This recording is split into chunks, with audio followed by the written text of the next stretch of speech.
Bismillahirrahmanirrahim. Class 8 Maths, National Book Foundation, Unit 1 Real Numbers, Exercise 1.1, Question number 4. Question number 4 हमारे पास है Isma uses 1/4 of her monthly pay check on utility bill.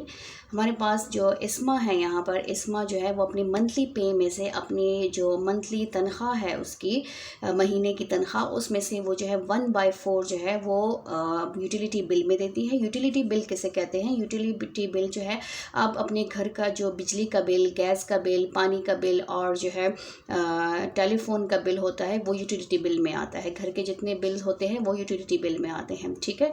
तो वो अपनी तनख्वाह में से 1/4 जो है वो यूटिलिटी बिल में देती है एंड 1/10 ऑफ जो है उसका 1/10 जो है वो रिमेनिंग फॉर सेविंग, और अपनी तनख्वाह में से वो 1/10 जो है 1/10 जो है रिमेनिंग फॉर सेविंग वो अब सेव करती है, ठीक है।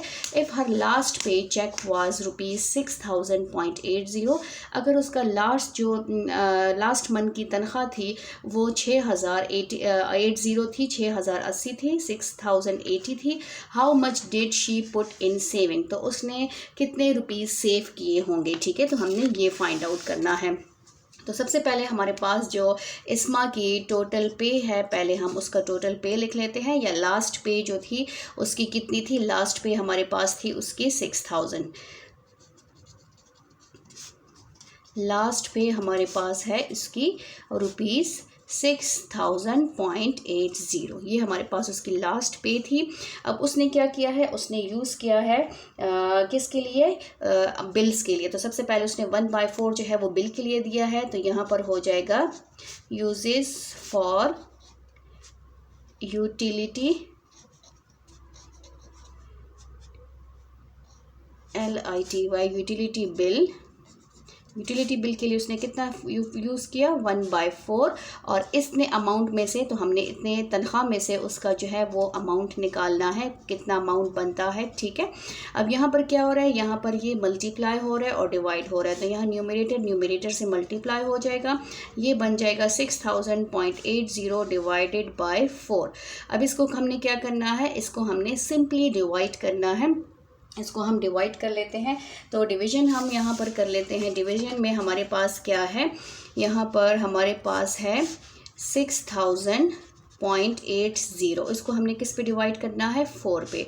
तो यहाँ पर 4 1 is 4, हमारे पास क्या बचा? हमारे पास आ गया 2। यहाँ पर देखें आप, यहाँ पर हमारे पास आ गया 2 और ये हमारे पास 0 आ गया है, ठीक है। फिर हम क्या करेंगे, 4 5 are 20, यहाँ पर हमारे पास हो गया 20। अब ये 0 भी हो गया, हमारे पास कौन सा 0 आएगा? अब हमारे पास ये 0 आएगा, तो ये हमारे पास हो जाएगा 4, यहाँ पर इस 0 का हो गया, अब इस 0 का नंबर है, ठीक है। 4 0s are 0, यहाँ पर ये भी हो गया। फिर नेक्स्ट इस 0 का नंबर है 4 0s are 0। अब नेक्स्ट हमारे पास क्या है, फिर है पॉइंट लगा लेंगे, फिर हमारे पास 8 आ जाएगा, तो 4 2s are 8, और यहाँ पर फिर ये वाला 0 नेक्स्ट लास्ट में हम उतारेंगे, तो ये हमारे पास हो जाएगा 4 0s are 0, ठीक है। तो यहाँ पर हमने डिवीजन किया है, तो हमारे पास आया है 1500.20। तो हमारे पास इसका अमाउंट कितना आया है? इसका हमारे पास अमाउंट आया है ₹1500.20। ये हमारे पास यूजेस फॉर यूटिलिटी बिल्स के लिए, बिल्स में इतने रुपीस उसके खर्च हुए हैं, टोटल तनख्वाह में से, टोटल पे में से उसने इतने यूटिलिटी बिल्स में दिए हैं। अब हमारे पास रिमेनिंग अमाउंट उसके पास क्या है, इस्मा के पास रिमेनिंग अमाउंट क्या बच गया है, कितने अमाउंट उसके पास बच गया है, रिमेनिंग अमाउंट क्या है इस्मा के पास। तो हमारे पास जो टोटल अमाउंट है वो है हमारे पास 6000.80, और उसमें से हमने क्या करना है, 1500 जो है वो हमने माइनस करना है। तो यहाँ पर इधर ही हम माइनस कर लेते हैं, ये हो जाएगा 60.80, और यहाँ पर हमारे पास हो जाएगा 0.20, और यहाँ पर हमारे पास 1500, ठीक है। यहाँ 0 में से 0 माइनस करें 0, 8 में से 2 माइनस करें तो हमारे पास आ जाएगा 6 पॉइंट, अपनी जगह पे 0 में से 0 माइनस करें 0 0, यहाँ 0 से 5 माइनस नहीं हो सकता, इसमें से थे, ये हमारे पास हो जाएगा 10 में से 5 माइनस करें 5, और यहाँ पर हमारे पास 5 रह गया, उसमें से 1 माइनस करें तो 4।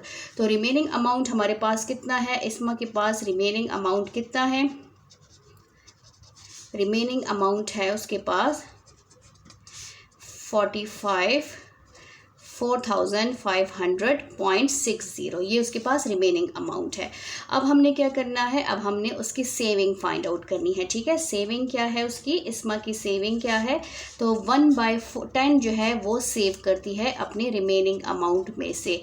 तो यहाँ इसमें से हम मल्टीप्लाई कर लेंगे, इस अमाउंट में से उसका जो 1/10 है वो हमने उसका सेविंग फाइंड आउट करना है कि कितने रुपीज़ वो सेव करती है। तो न्यूमरेटर से मल्टीप्लाई हो जाएगा, ये हो जाएगा 60 और हमारे पास जो है डिवाइडेड बाय 10 आ जाएगा। और यहाँ पर आप डेसिमल भी ख़त्म कर सकते हैं, इसको मैं एज इट इज़ लिख लेती हूँ।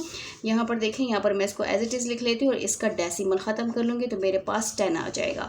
अब न्यूमरेटर से मल्टीप्लाई होगा, 45 0.6 पॉइंट ख़त्म हो गया है और ये हमारे पास हो जाएगा 10 10s are 100। अब इसको यहीं पे डिवाइड कर लेते हैं, 450060 डिवाइडेड बाय 100।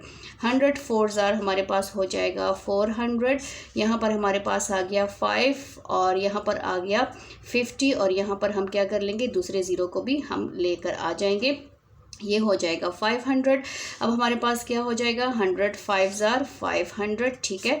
और यहाँ पर हमारे पास क्या है, नेक्स्ट हमारे पास है 6 और 0, ठीक है। तो यहाँ पर हमारे पास हमारे पास आएगा यहाँ पर 6, एक एक डिजिट को उतारेंगे तो ये इसमें पॉसिबल नहीं है, तो ये हो जाएगा 100 0s are 0। अब नेक्स्ट हमारे पास 6 और नेक्स्ट डिजिट को हम लेकर आएंगे जो डिवीजन के रूल के मुताबिक है, ठीक है। 60 फिर भी डिवीजन पॉसिबल नहीं है तो हम पॉइंट लगाएंगे और यहाँ पर एक 0 लगा लेंगे, तो ये हो जाएगा हमारे पास 106 are 600, ठीक है। तो हमारे पास जो रिमेनिंग अमाउंट आया है वो हमारे पास है ₹450.6।